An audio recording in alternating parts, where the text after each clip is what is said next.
Hi, everyone, and welcome to our panel on understanding the financial and economic repercussions of the pandemic in the G20 countries. This panel is will have the honor to have these presenters. We will have Davis Ocampo, Miriam van der Stilche, Daniela Verdeja, and we are hoping that Igor can join us later. So it's great to be here in this edition of the Civil 20. And for us, this is the second time we reconvene to discuss these issues regarding the C20 and the pandemic.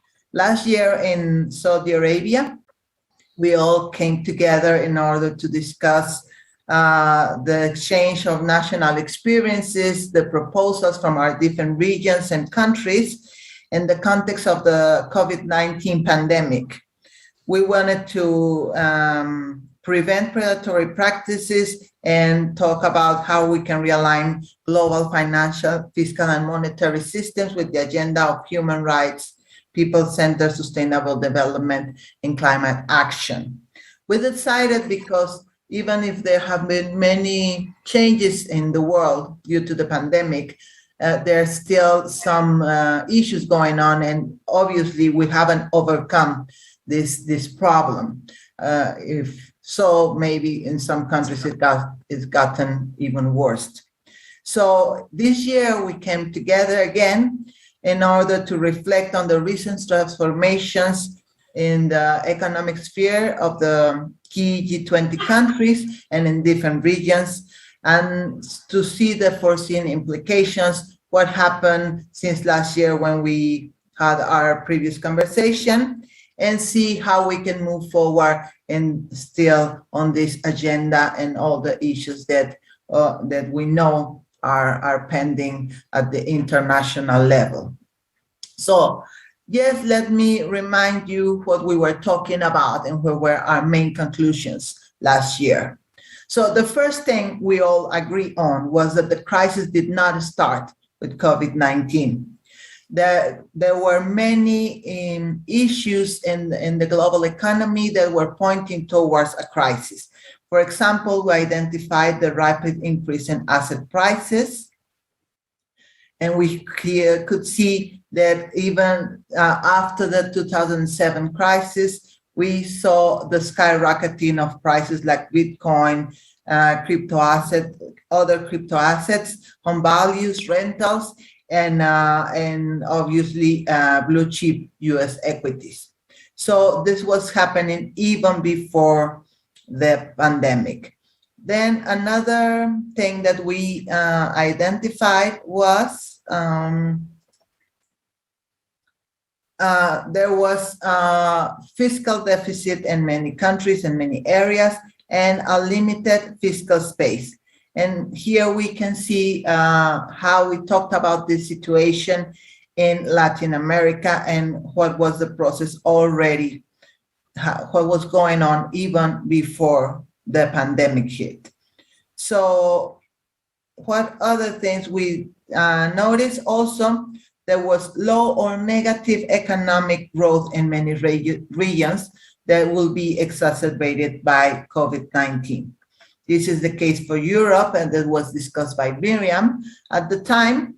And at the time, we thought that the fall of the economy will be around 7%, 8%. And then we obviously noticed that we had almost 11% in the European Union.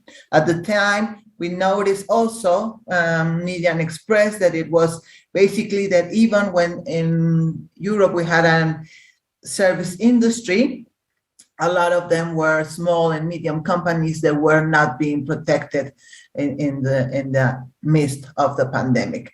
So this is the scenario now and what happened since we talked then. What other things we identified in our panel last year? Obviously, debt is a big deal. We could see that the global debt already in 2020 was at an unprecedented high. It was almost, it was 25 $20.58 trillion already in the first quarter of 2020. Then we saw this phenomenon in Latin America, and how central government debts were going up in relation with the GDP percentage, and the same we saw was going on in Africa. So that continued to be a big issue, and we will then try to understand where we're going now. Okay, sorry. And so this is what happened and finally, another issue that we identified that we were concerned about was rising inequality in the world. We noticed there was an increase in poverty in many regions like Latin America, that informal workers were not even given a choice because they could not apply the measures of lockdown, because they had to continue going to work. There was an impossible choice for them between health and livelihood. And also, we started to notice that the world's richest become wealthier during the COVID pandemic. So these were our main conclusions, things we noticed that were going on across the world. What were our main concerns due to this? Of course, to talk about the important role of regulation, how poor regulation usually leads to crisis, and we were seeing more of that.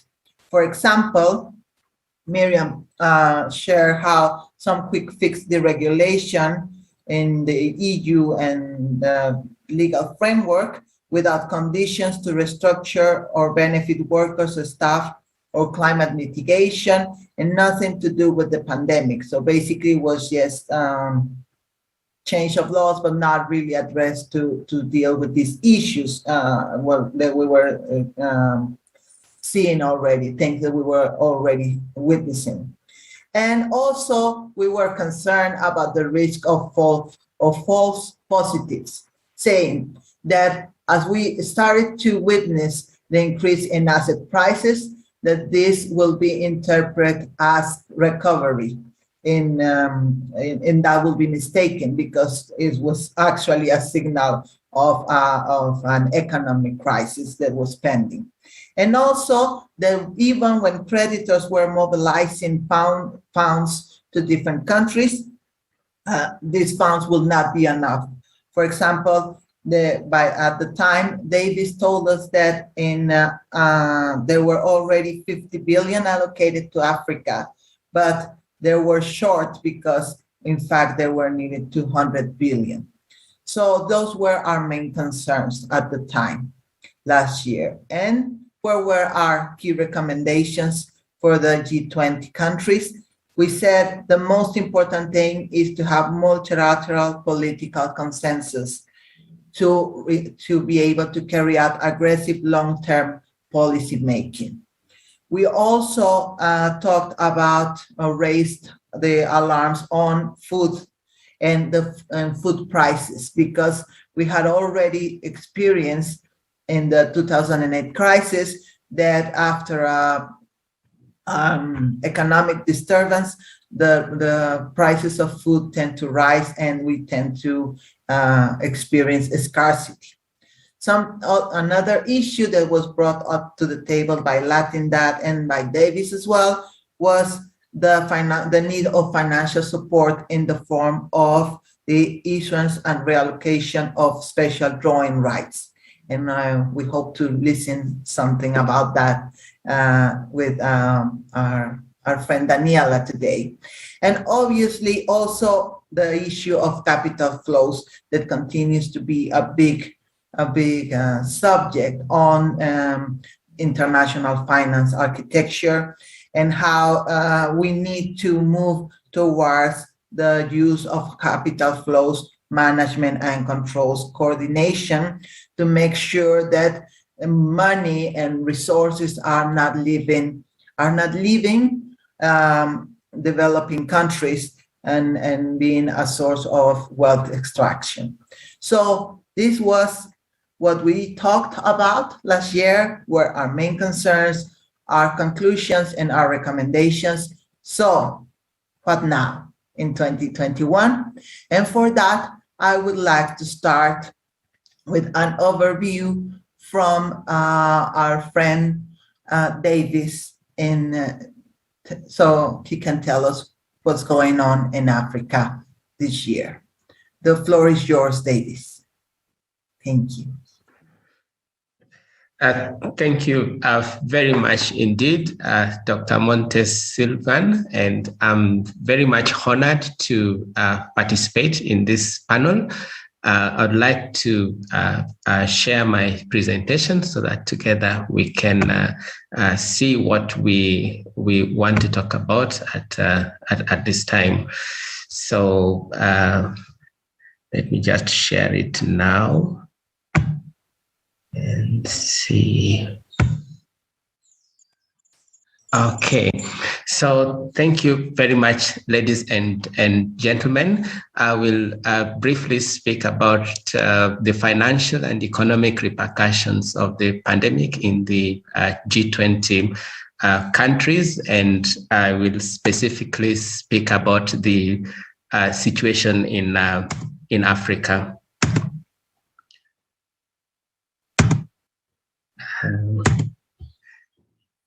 Sorry, I have an issue with my presentation. Let me just do it again in a few minutes. Okay.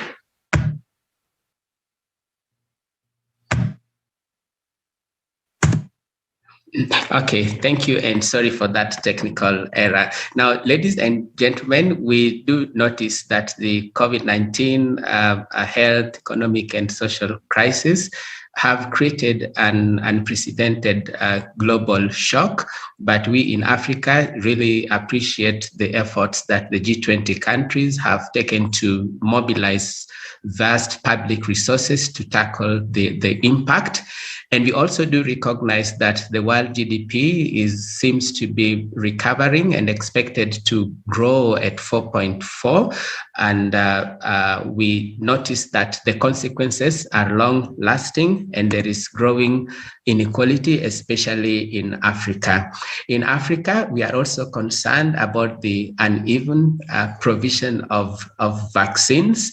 As you are aware that the WHO has recommended the vaccine candidates that were approved. And here in Africa, we have a question of the uneven provision where majority of the populations are not able to access the vaccines that may help to build herd immunity, and therefore used as a way of combating the pandemic. And therefore, we would like to call upon all the G20 countries to work together in ensuring that vaccines are accessible in developing countries and especially in Africa.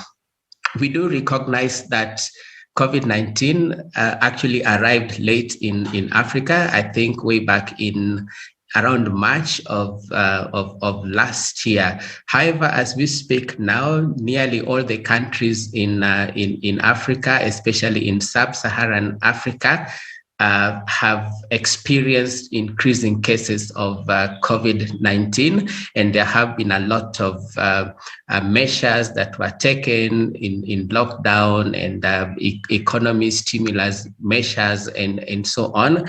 And the impact of the pandemic is being felt in each part of Africa.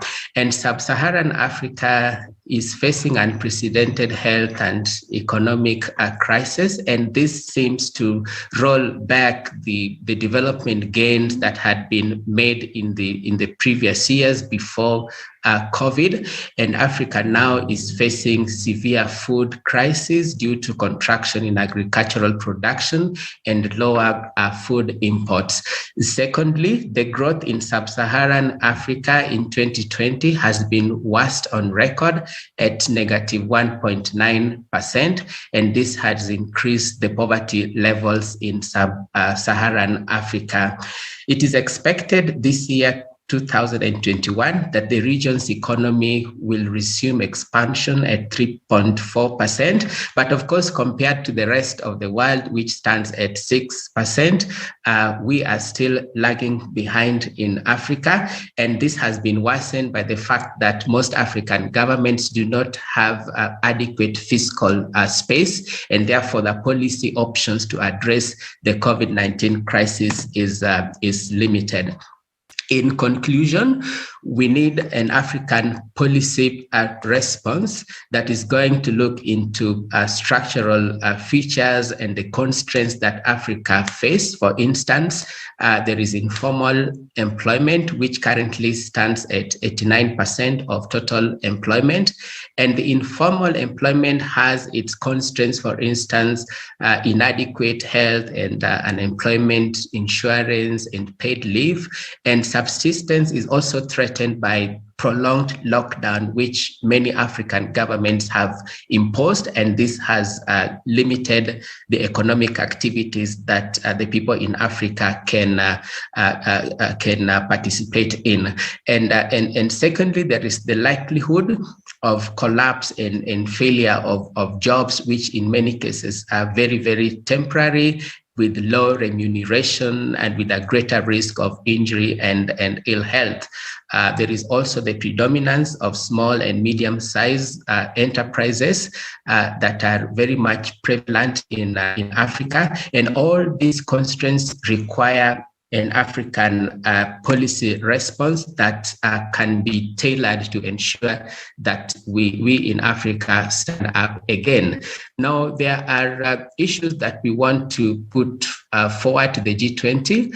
And the first one is that we call for an extension of the debt standstill and relief for African countries beyond 2022. And this should be followed by a fair debt restructuring, and also ensuring that we structure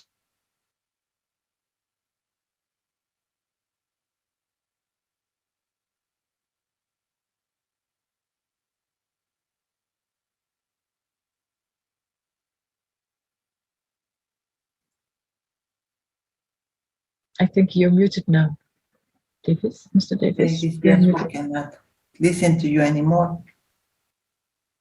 Okay. Yeah, there you are. I'm sorry, I lost my internet. This is part of the challenges we face here in Africa, but I think in a few seconds I'll be back. Okay. Sorry about that, ladies and gentlemen. So as I said, we call for an extension of debt standstill and relief. And secondly, we call upon the IMF, and we are aware that in August of this year, they issued a special drawing rights, which totaled to about $650 billion in special drawing rights, and which is accessible to county members of the IMF. But I think the African countries still need more so that we can build our economy in the face of the pandemic. At the global level, ladies and gentlemen, the United Nations has called for renewed solidarity between peoples and future generations, and a new social contract that is anchored in human rights. Thirdly, the better management of critical global commons. And lastly, global public goods that deliver equitably and sustainably.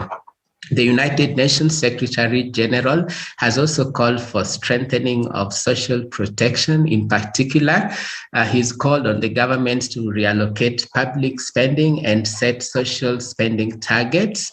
Secondly, he's called on the governments to fight corruption and illicit financial flows. I'm aware that there is a report that has been released that shows quite a number of African leaders who have have decided to put their money in other countries, and we call upon such leaders to ensure that this money can be brought back to Africa and develop Africa. And also to support the poorest countries, the Secretary General has recommended for a global fund for social protection. And lastly, the G20 states and international financial institutions are called upon to provide liquidity for debt vulnerable countries. The Secretary General has also proposed holding a World Social Summit in 2025, where the different countries could make contract policy agreements and agree on how together we could achieve such goals like universal health coverage and universal social protection floors. Therefore, ladies and gentlemen, that is our situation in Africa. And thank you very much indeed for listening to me. Thank you. Thank you very much, Davis, for this enlightening presentation and also for your excellent time management. So now that we've seen what's going on in Africa, let's move to the other side of the world with our friend Daniela, where they are from Latindad, and listen about what's going on in Latin America. The floor is yours, Daniela. Thank you, Artemisa. And first of all, I want to thank for the organization and for this opportunity to share this panel. I am going to share my screen. And well, as you were saying, I am going to talk particularly of Latin America situation and the repercussions, of course, of the G20 initiatives in this case. I would like to start mentioning that, as you were saying also, the pandemic isn't the origin of the problems, most of them structural problems we are facing today. But this pandemic have deepened the vulnerabilities we already have and we already were facing before, such as reduced fiscal space, poor public services, insufficient social protection, high levels of poverty and inequality. And these vulnerabilities are not captured by a measure like GDP per capita that categorizes most of our countries as middle income. And I have here two ideas that I want to highlight. One is that 82% of new extreme poor people are going to be in the middle income countries. And this pandemic doesn't affect in an equal form to all the population, but it is worse for women, low-skilled workers, children, indigenous people, or other vulnerable groups in our countries. So I think this multidimension vulnerabilities is needed to take into account in every measure or policy that we can put on the economic floor.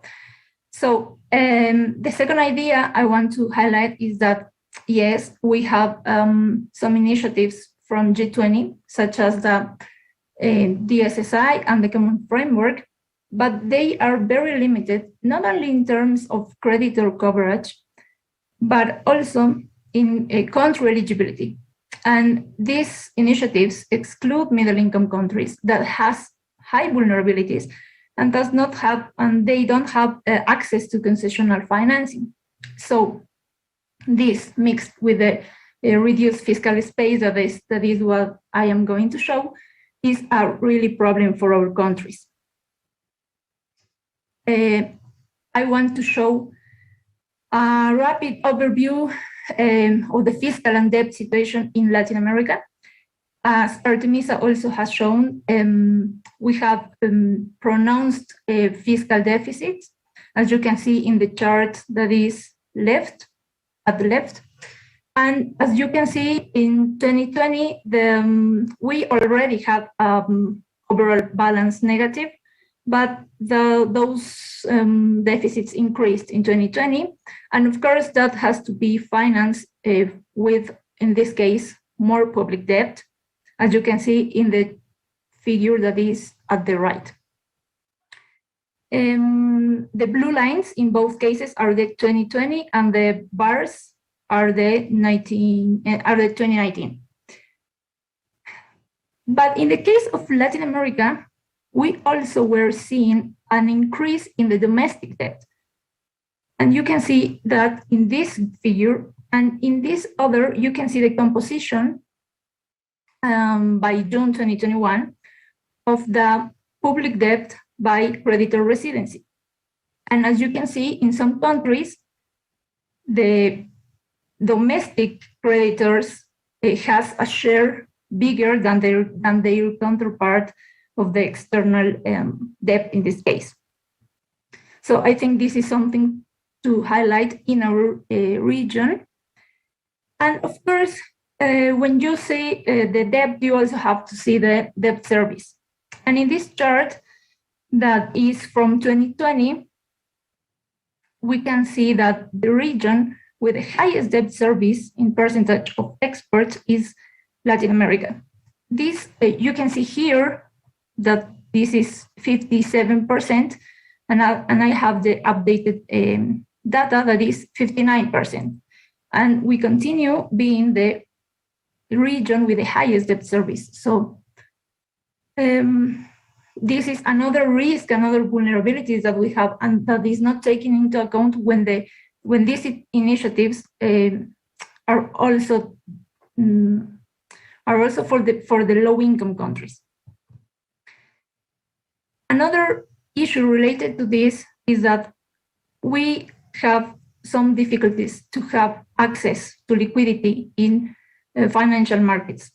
Here I am showing the JP Morgan MBE spread, and well, on average in Latin America, it is 385 basis points.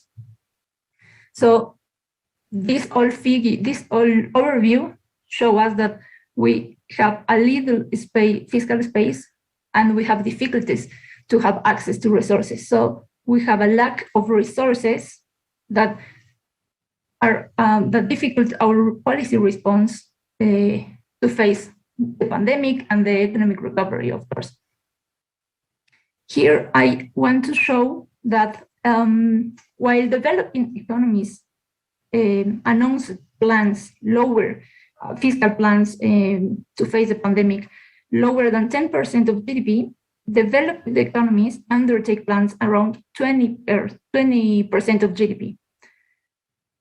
Another estimate from United Nations is that advanced economies increase their fiscal expenses by more than 12% of their GDP, while middle and low income countries mobilize less than 4% and 2% of their GDP respectively.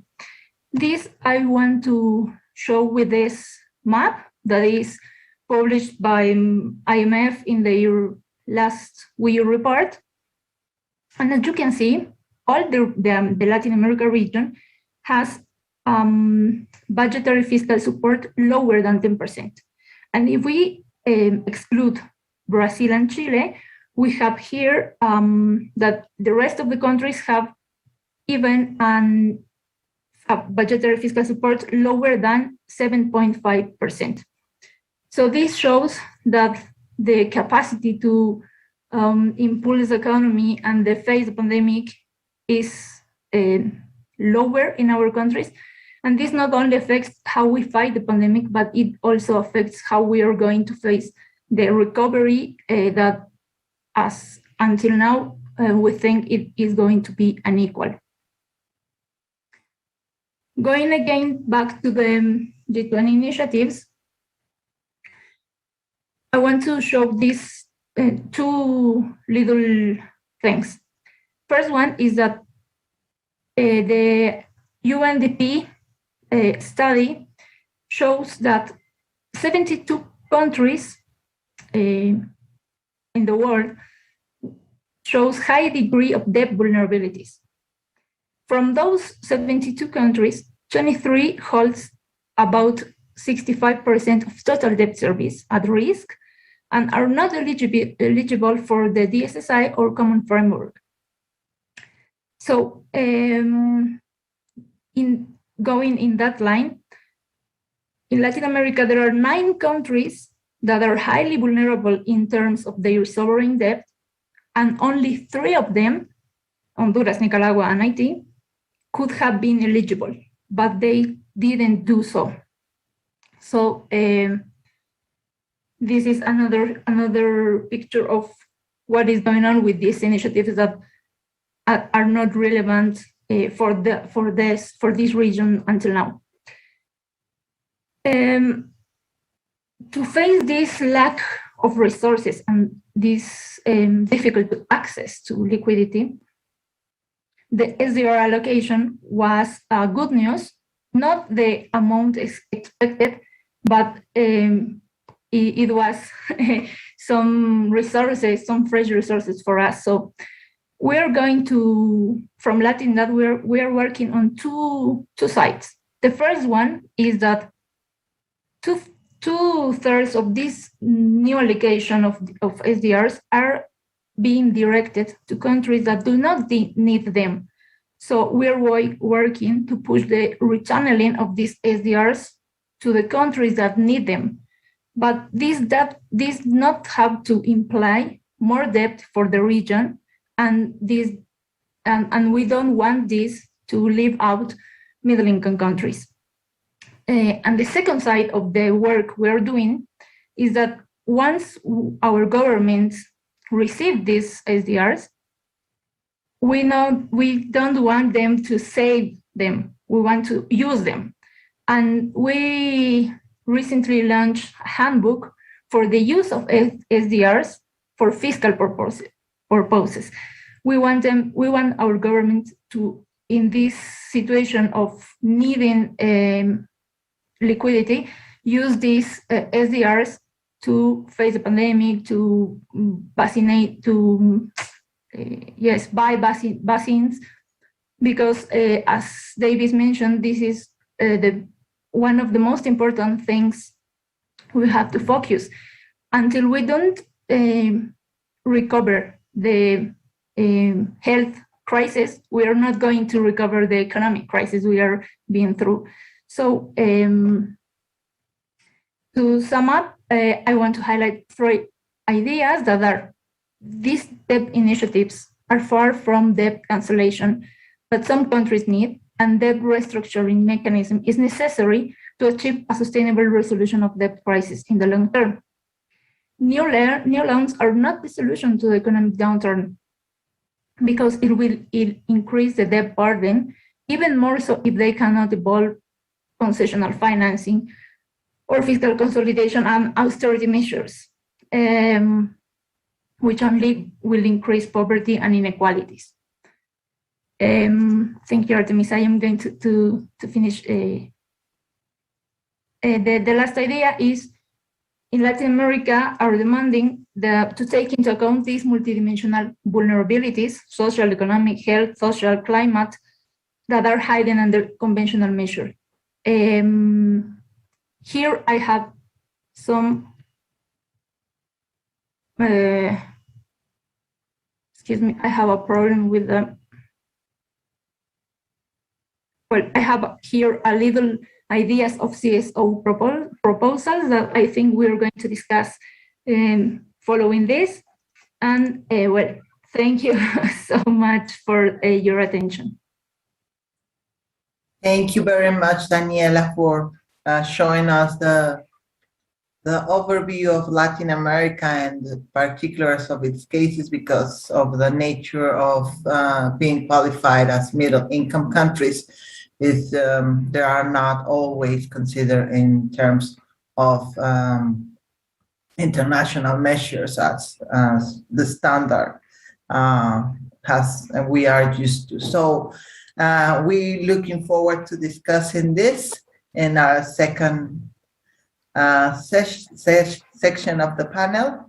But now we have Miriam that is always bringing us the overview of what's going on in Europe, but also always at the front run of people-centered planet protection policies. So without further ado, I leave the floor to Miriam. Thank you, Miriam. Yes, thank you very much. And I would like to follow up actually of what just has been said. And Artemisia asked me to focus on issues of the just transition, especially in the light of the G20. So I have 3 points that I want to say, and I'm not going to put them in a PowerPoint. But first of all, what Daniela said is that the G20 initiatives were on dealing with the debt issue were not sufficient, but there are particular reasons that the G20 has for it. They didn't deal sufficiently with the private debtors, and there's also a huge problem of lobbying. That's the first point, and I will detail it much further. What we also have seen during the crisis is that the gap between rich and poor has really increased rapidly, because a lot of people were able to make a lot of money on the financial markets, and there's no fundamental reforms being discussed. And my third point is that the G20 has been extremely active since March this year to set up what is called a sustainable finance agenda. There's a working group working on it, but there's lots of problems with it. And there's something that I wanted to reveal, because it was very difficult to monitor. And as C20, we're not allowed to be at all these meetings, but they were allowing me to monitor some of it. So let me come back to the first point, and following from Daniela, saying indeed, it was only for the poorest countries. It was no cancellation. It was only kind of deferment. But this also was the G20 explicitly called on the private creditors to also give debt relief. And after a few months, they had to say, well, we had disappointed, we didn't get anything. Indeed, there's no debt relief being given by the private sector. Yeah, but in that call, they were calling on the Institute of International Finance, which is in short IIF. And I did just some research, and my report will come out next week, but I also made some blogs on it. This organization is a lobby organization which has as its mission not to be imposed to do any of these kind of debt relief measures. So and the reason why, and Daniela was saying it, Daniela said these poorest countries even didn't ask for debt relief to the private creditors. Why not? Because the IF constantly lobbied them to say, you need market access, which means you need to provide, commercial credit. And if you're going to ask for a deferral for the commercial debt that you already get, the credit rating agencies are going to downgrade you, and then it will be expensive, or we will not be able as investors to buy your bonds anymore, etc. Which is a bit of a strange argument, because first of all, we have to know whether credit rating agencies are going to do it. Secondly, once you have a really good debt relief, then your economy can start up again. And then, of course, your rating goes up. So, but that is really very problematic. The other problematic issue is that the IIF, so the people of the private sector, were extremely closely working together with the people from the G20 officials. I mean, there's a bit of record of it. And the Paris Club, they're all there, always.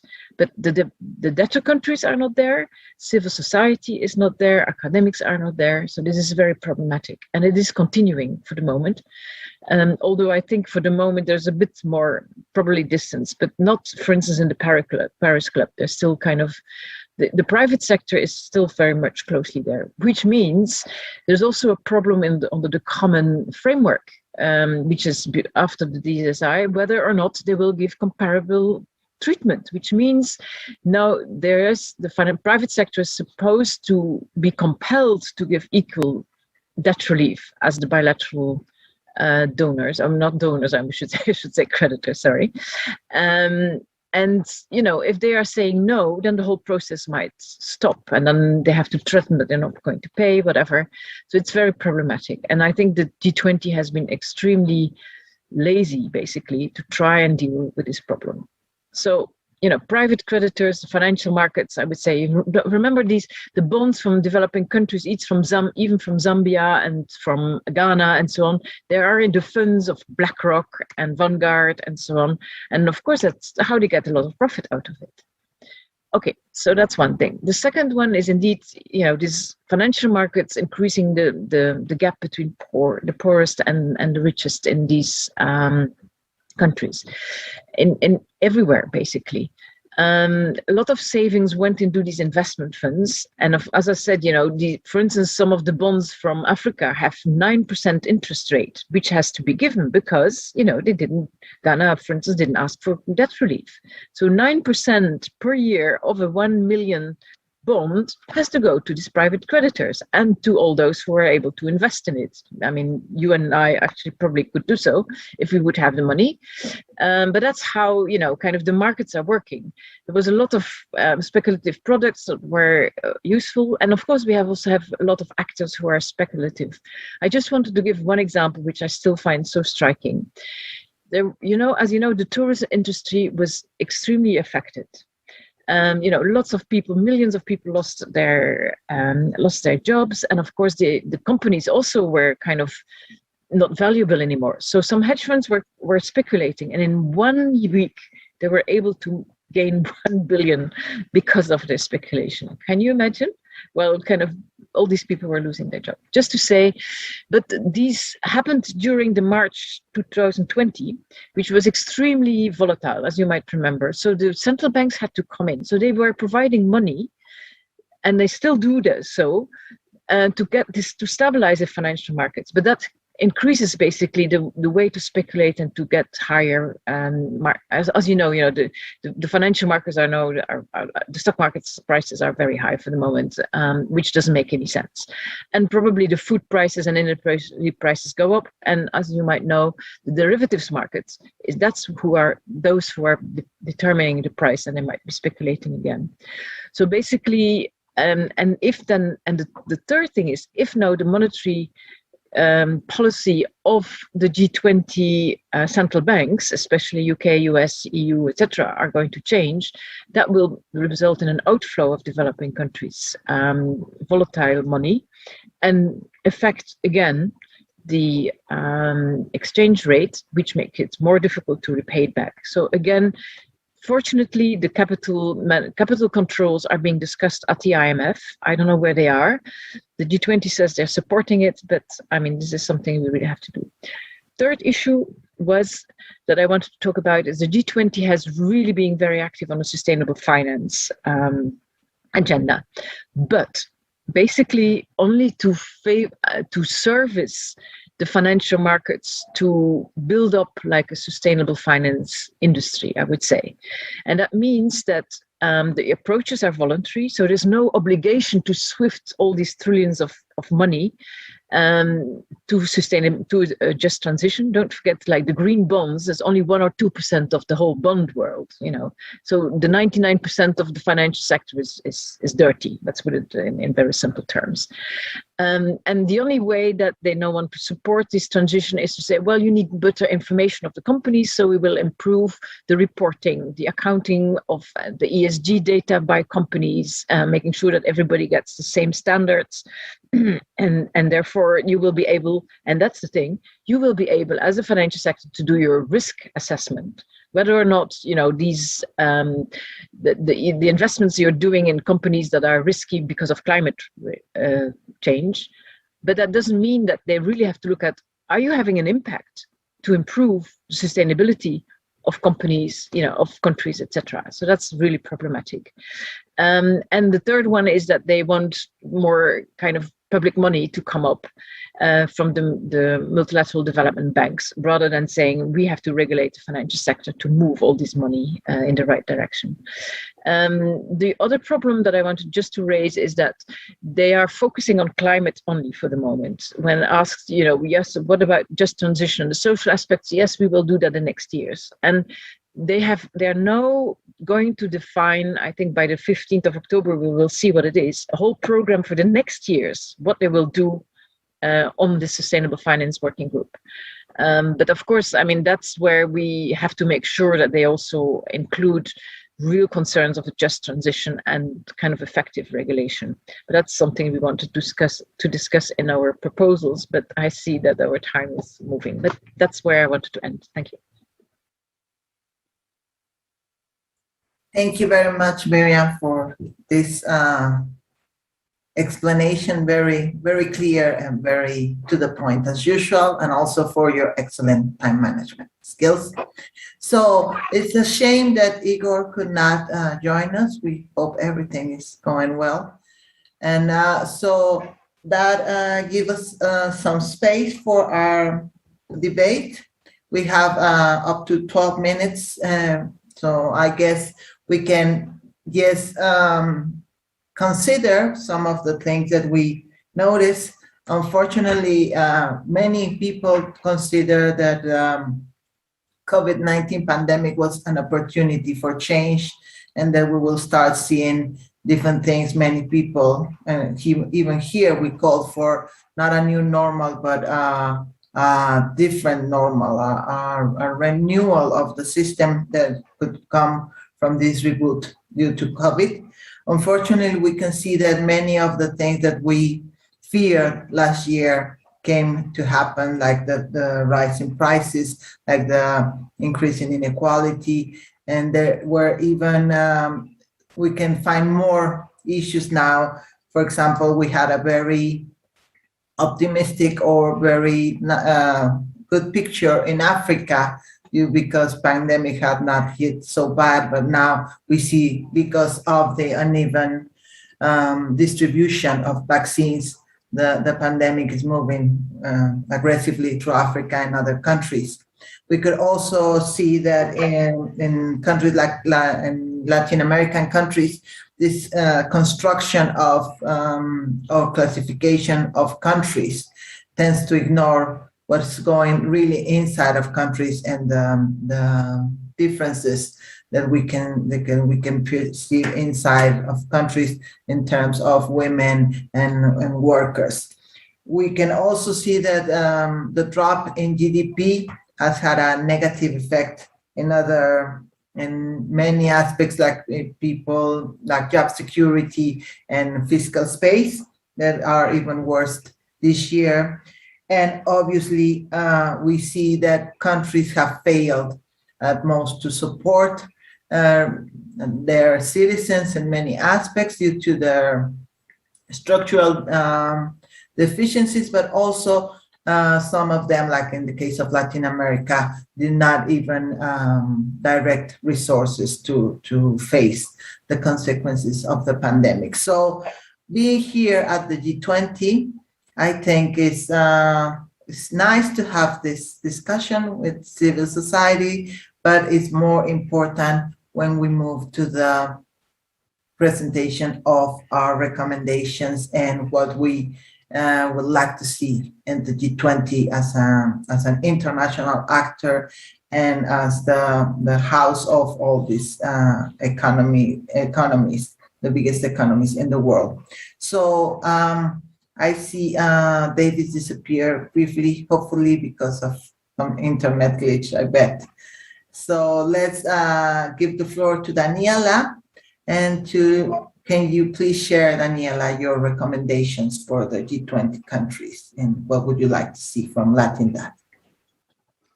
Thank you very much, Artemisa. I would like to point out four important ideas, I think. The first one is in the same path as Davis mentioned in his presentation, is a debt service standstill.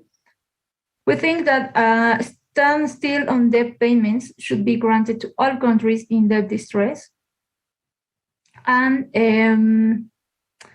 this will make the common framework and any other framework or debt restructuring more effective in its aim to broad-based creditor participation.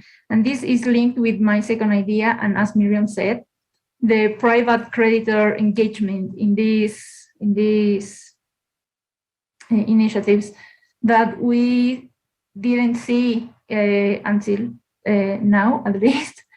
And we think measures to compel private creditors to private and in-debt restructurings should be essential to any debt resolution framework, particularly to the common framework.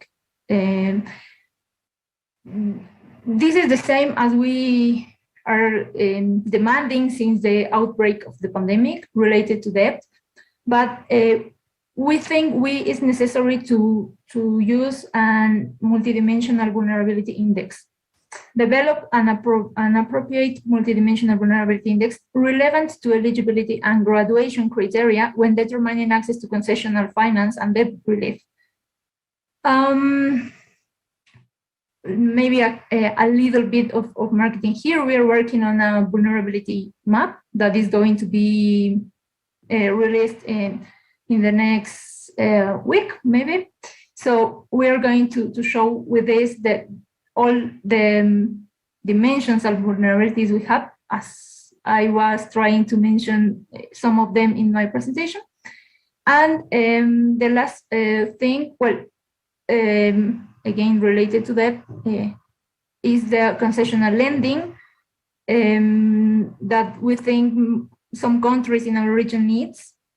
And this is important to see from the policymakers, in this case, in a global level. And as Miriam also said, the work on advocacy in terms of the creditor agencies, because some countries that could have engaged to these initiatives didn't, because of the qualification or graduation that they are going to have in these creditor agencies, in these credit rating agencies. So I think those points from our side are relevant for our countries, in this case for Latin America. Thank you very much, Daniela, and great to have you back, Davis. So yes, can you jump in with some of your recommendations for the G20 at the next summit, please? Thank you very much. Indeed, in summary, I would wish to reiterate the following actions that we believe the G20 should take into account. And of course, there has been a lot of discussion about debt standstill and relief. And we wish to call upon the G20 to extend the same beyond the year 2022. And I believe that the finance ministers of the G20 would be able to consider this positively. And last but not the least, on the question of the special drawing rights, we do appreciate the action that the IMF has taken in August of this year to allocate the SDRs to the countries that need it most. But again, because with SDRs, they don't come with the conditions, which is also a controversial topic, whether financial support should be linked to certain conditions and so on, which of course gives discretion to some of the countries to act in a manner that is not transparent as far as the usage of the SDRs are concerned. So as much as we appreciate the efforts of the IMF, we also call upon the countries that benefit from SDRs to be more transparent and to act against corruption so that the people who really need the support can be reached. Thank you very much indeed. Thank you, Davis. And I think it's also important to point out, and as you mentioned with this report, these papers that just surface, as they tend to do every 2 years or so, the subject of illicit flows and control of illicit flows. So that's something to emphasize. And finally, Miriam, with the 2 minutes left. First of all, I think I would like to be much more radical, and we have to ask the G20 ministers, but also the central banks and the supervisors, that a lot of this debt is being written off before it whole explodes. And basically as a measure to avoid really a financial instability and a financial crisis.